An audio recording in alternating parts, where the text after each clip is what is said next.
I've submitted my statement for the record, and I'm not going to repeat it here this morning. I thought I would just offer some very brief introductory remarks, and then I would welcome your questions. When I was appointed FBI Director in 2013, I understood that I served at the pleasure of the President. Even though I was appointed to a 10-year term, which Congress created in order to underscore the importance of the FBI being outside of politics and independent, I understood that I could be fired by a president for any reason or for no reason at all. And on May the 9th, when I learned that I had been fired, for that reason, I immediately came home as a private citizen. But then the explanations, the shifting explanations, confused me and increasingly concerned me. They confused me because the President and I had had multiple conversations about my job, both before and after he took office. And he had repeatedly told me I was doing a great job and he hoped I would stay. And I had repeatedly assured him that I did intend to stay and serve out the remaining 6 years of my term. He told me repeatedly that he had talked to lots of people about me, including our current Attorney General, and had learned that I was doing a great job and that I was extremely well liked by the FBI workforce.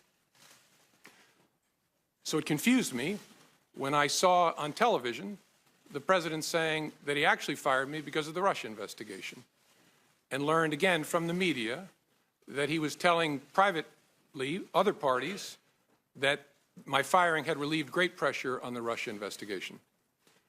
I was also confused by the initial explanation that was offered publicly that I was fired because of the decisions I had made during the election year. That didn't make sense to me for a whole bunch of reasons, including the time and all the water that had gone under the bridge since those hard decisions had to be made. That didn't make any sense to me.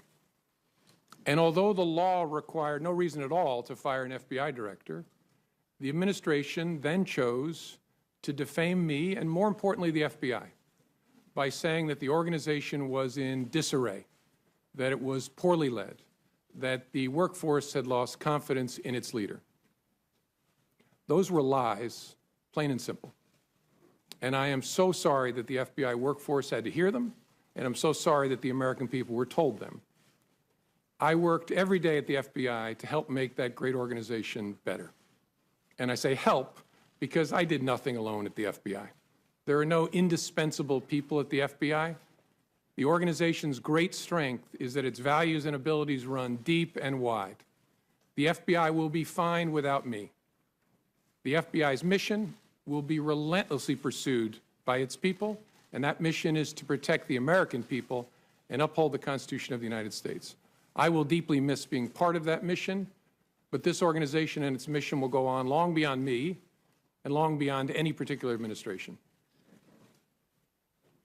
I have a message before I close for my former colleagues of the FBI, but at first I want the American people to know this truth. The FBI is honest, the FBI is strong, and the FBI is and always will be independent. And now to my former colleagues, if I may. I am so sorry that I didn't get the chance to say goodbye to you properly. It was the honor of my life to serve beside you, to be part of the FBI family, and I will miss it for the rest of my life. Thank you for standing watch. Thank you for doing so much good for this country. Do that good as long as ever you can.